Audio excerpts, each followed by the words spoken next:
Dietitian Talk here with Sidney and Annie, and today our question is low fat, no fat products okay for after surgery? Yeah, and so in your binder, a lot of the time in the beginning, it's like it describes foods as low fat or no fat. And the reason for that is a lot of the time right after surgery, some people can be very sensitive to fat and may have a little intolerance to it, where other people may not as much. You know, some people have gallbladders, some people don't.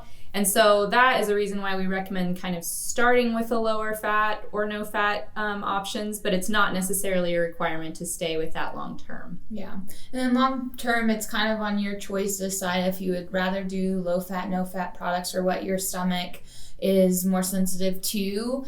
With low fat products, a lot of times companies will add more sugar into it to make it taste good because fat gives us some flavor. So just still be mindful if you're choosing low fat products, especially with like yogurt or packaged goods, to check the total carbohydrate ratio. And then long term, we still want to make sure that our protein's higher and our carb ratio is decent. Yeah.